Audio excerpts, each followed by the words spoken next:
Doctor Agarwal's கண் மருத்துவமனை இலவச கண் பரிசோதனையை வழங்குகிறது. Book appointment now.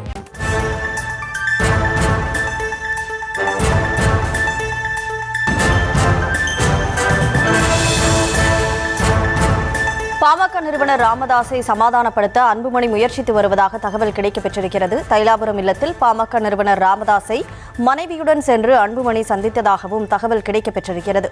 கூடுதல் விவரங்களோடு செய்தியாளர் கலிஃப்துல்லா இணைப்பில் இருக்கிறார். கலிஃப்துல்லா வணக்கம். அன்புமணி தரப்பு அங்க எப்போ வந்தாங்க?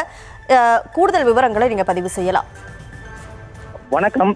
பாமக நிறுவனர் அன்புமணி ராமதாஸ் மற்றும் அன்புமணி ராமதாஸ் இடையே கருத்து மோதல் நிலவி வரும் நிலையில் தைலாபுரம் தோட்டத்தில் தற்போது அன்புமணி ராமதாஸ் வருகை தந்துள்ளார்.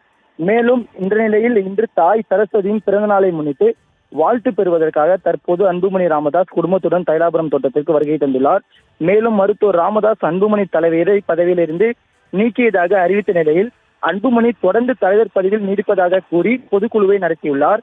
மேலும் வருகின்ற 17ஆம் தேதி நடைபெறும் சிறப்பு பொதுக்குழு திருப்பு முனையாக அமையும் என பாமக நிறுவனர் ராமதாஸ் செய்தியாளர் சந்திப்பில் தெரிவித்திருந்த நிலையில் அன்புமணி ராமதாஸ் குடும்பத்துடன் தற்போது தைலாபுரம் தோட்டத்திற்கு வந்துள்ளார். இந்த நிலையில் இருவருக்கும் நடைபெற்று வரும் மோதல் முடிவுக்கு வருமா என்ற பாட்டாளி மக்கள் கட்சியினர் ஆவலுடன் எதிர்பார்த்த நிலையில் தொடர்ந்து பாமக நிறுவனர் ராமதாஸ் மற்றும் அன்புமணி ராமதாஸ் இடையே மோதல் போக்கு நீடித்து வரும் நிலையில் தற்போது அன்புமணி ராமதாஸ் தற்போது தைலாபுரம் தோட்டத்திற்கு ஈடுபட்டு வருகிறார். மேலும் பாமக நிறுவனர் ராமதாஸை சமாதானப்படுத்த முயற்சியில் அன்புமணி ராமதாஸ் ஈடுபட்டு வருவதாக தகவல் ஒன்று வெளியாகியுள்ளது.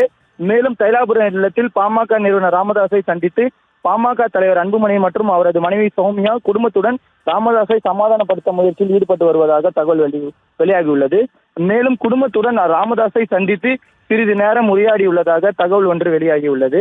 மேலும் கடந்த ஜூலை 25ஆம் தேதி 87வது நாளை கொண்டாடிய டாக்டர் ராமதாஸுக்கு வாழ்த்து தெரிவிக்காமல் புறக்கணித்த அன்புமணி தற்போது இன்று பிறந்தநாள் காணும் தனது தாயாரை வாழ்த்து கூறுவ குடும்பத்துடன் வருகை தந்துள்ளார்.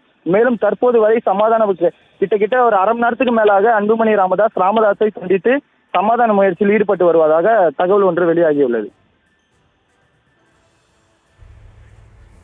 கூடுதல் விவரங்களுக்கு நன்றி கலிஃப்துல்லா. டாக்டர் அகர்வால்ஸ் கண் மருத்துவமனை இலவச கண் பரிசோதனையை வழங்குகிறது. Book appointment now.